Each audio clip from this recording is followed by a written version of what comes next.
ನಮಸ್ತೆ ವೀಕ್ಷಕರೇ, ಇವತ್ತು ತುಂಬಾ ರುಚಿ ಕೊಡುವಂತ ಕಾಲಿಫ್ಲವರ್ ಕಬಾಬ್ನ ಮಾಡೋಣ ಬನ್ನಿ. ನಾನು ಇಲ್ಲಿ ಒಂದು ಕಾಲಿಫ್ಲವರ್ನ ತಗೊಂಡಿದ್ದೀನಿ. ನೋಡಿ, ಇಷ್ಟು ಚಿಕ್ಕದಾಗಿ ನಾನು ಹಚ್ಕೊಂಡಿದ್ದೀನಿ. ಸಣ್ಣ ಸಣ್ಣದಾಗಿ ಪೀಸ್ ಮಾಡ್ಕೊಳ್ಳಿ. ಅದನ್ನ ಸಣ್ಣದಾಗೆ, ಯಾಕಂದ್ರೆ ಅದು ಕ್ರಿಸ್ಪಿ ಆಗಿ ಬರುತ್ತೆ. ಸಣ್ಣದಾಗಿ ಹಚ್ಕೊಂಡ್ರೆ, ದಪ್ಪ ಹಚ್ಕೊಂಡ್ರೆ ಹಾಗೆ ಮೆತ್ತಗೆ ಆಗ್ಬಿಡುತ್ತೆ. ಅದಕ್ಕೆ ಸಣ್ಣದಾಗಿ ಹಚ್ಕೊಳ್ಳಿ. ಬಿಡಿಸಿರೋ ಕಾಲಿಫ್ಲವರ್ನ ನಾನು ಒಂದು ಪಾತ್ರೆಗೆ ಹಾಕೊಂಡು 5 ನಿಮಿಷ ಬೇಯಿಸ್ಕೊತಾ ಇದ್ದೀನಿ. ಅದಕ್ಕೆ ಸ್ವಲ್ಪ ಉಪ್ಪು ಹಾಕೊಳ್ಳೋಣ. ಬೇಯಿಸೋವಾಗಲೇ ಹಾಕೊಂಡ್ರೆ ಸ್ವಲ್ಪ ಉಪ್ಪು ಹಿಡಿಯುತ್ತೆ ಅಂತ ಅಷ್ಟೇ. ಈ ಕಡೆ ಒಂದು ತಟ್ಟೆಗೆ 1 ಸ್ಪೂನ್ ಮೈದಾ ಹಿಟ್ಟು, 2 ಸ್ಪೂನ್ ಅಕ್ಕಿ ಹಿಟ್ಟು ಹಾಕೋತಾ ಇದ್ದೀನಿ. ಹಾಗೆ 2 ಸ್ಪೂನ್ ಕಡಲೆ ಹಿಟ್ಟು ಹಾಕೋತೀನಿ. ಇವಾಗ ಅದಕ್ಕೆ ಸ್ಪೈಸಸ್ ಹಾಕೊಳ್ಳೋಣ. 1 ಸ್ಪೂನ್ ಖಾರದ ಪುಡಿ, 1 ಸ್ಪೂನ್ ಸಾಂಬಾರ್ ಪುಡಿ, 1 ಸ್ಪೂನ್ ಗರಂ ಮಸಾಲ ಹಾಕೊಳ್ಳಿ. ಇಷ್ಟು ಕಂಪಲ್ಸರಿ ಅಂತ ಏನಿಲ್ಲ, ಆಪ್ಷನಲ್ಲು. ಒಂದಿದ್ರು ಹಾಕೊಳ್ಳಿ, ಒಂದಿಲ್ಲ ಅಂದ್ರೂ ಸರಿ. ಈಗ 1 ಸ್ಪೂನ್ ಕಬಾಬ್ ಪೌಡ್ರ್ ಹಾಕೊಳ್ಳಿ, ಸಾಕು. ಇದನ್ನ ನೀಟಾಗಿ ಮಿಕ್ಸ್ ಮಾಡ್ಕೊಳ್ಳೋಣ. ಇನ್ನೂ ಸ್ಪೈಸಸ್ ಇದ್ರೆ ಹಾಕೊಳ್ಳಿ.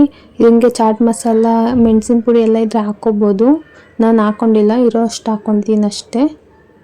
ಇದನ್ನ ಸ್ವಲ್ಪನೇ ನೀರು ಹಾಕೊಂಡು ಕಲಿಸ್ಕೊಳ್ಳಿ. ಅದು ತೆಳ್ಳ ಆಗಬಾರ್ದು, ಗಟ್ಟಿನೂ ಆಗಬಾರ್ದು.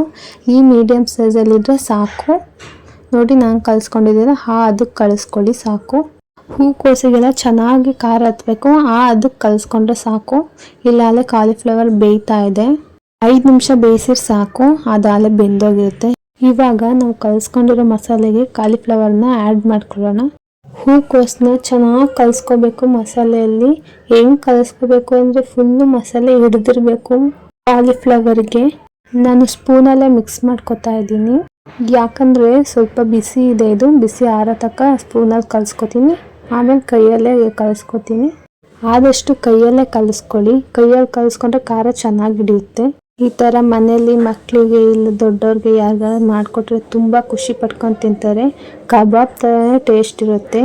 ನೀವು ಒಂದ್ಸಲ ಮನೆಯಲ್ಲಿ ಟ್ರೈ ಮಾಡಿ. ಇವಾಗ ಬಿಸಿ ನೋಡಿಕೊಂಡು ಎಣ್ಣೆಯಲ್ಲಿ ತೇಲಿಸ್ಕೊಳ್ಳೋಣ. ಇವಾಗ ಎಣ್ಣೆ ಕಾದಿದೆ, ಎಲ್ಲದೂ ಹಾಕೊಳ್ತಾ ಬರೋಣ. ಬಿಡಿಯಾಗಿ ಹಾಕೊಳ್ಳೋಣ. ಎಣ್ಣೆ ಕಾದಿರುತ್ತೆ, ಹುಷಾರಾಗಿ ಹಾಕಿ, ಸಿಡಿದು ಬಿಡುತ್ತೆ. ಇಲ್ಲ ಅಂದರೆ ಫಾಸ್ಟಾಗಿ ಹಾಕಕ್ಕೆ ಹೋಗ್ಬೇಡಿ. ನಿಧಾನಕ್ಕೆ ಸುತ್ತಲೂ ಹಾಕೊಂಡ್ಬನ್ನಿ. ಎಷ್ಟು ಇರ್ಸುತ್ತೋ ಅಷ್ಟು ಹಾಕಿ ಸೈಡಲ್ಲೆಲ್ಲ ಬೇಯ್ಕೊಳತ್ತದು.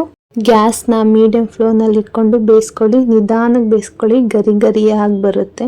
ಹೂಕೋಸಲ್ಲಿರೋ ನೀರಿನ ಅಂಶ ಎಲ್ಲ ಕರಗಬೇಕು, ಅಲ್ಲಿವರೆಗೂ ಫ್ರೈ ಮಾಡಿ. ನಿಧಾನ ಉರಿನಲ್ಲೇ ಫ್ರೈ ಮಾಡಿ, ಚೆನ್ನಾಗಿ ಬರುತ್ತೆ.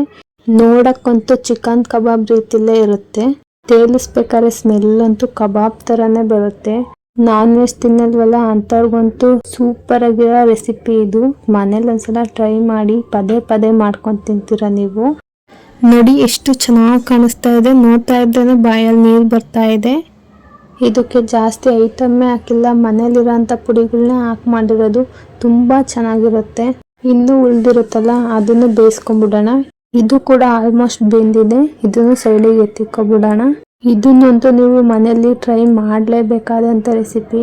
ಸ್ನ್ಯಾಕ್ಸ್ ಟೈಮಲ್ಲಿ ಊಟಕ್ಕೆ ನೆಂಚ್ಕೊಳ್ಳೋವಾಗ ಮಕ್ಳಿಗೆ ಮಾಡಿಕೊಟ್ರಂತೂ ಖುಷಿ ಪಡ್ಕೊಂಡು ತಿಂತಾರೆ. ಈ ವಿಡಿಯೋ ಇಷ್ಟ ಆಯ್ತು ಅಂದರೆ ಒಂದು ಲೈಕ್ ಕೊಡಿ.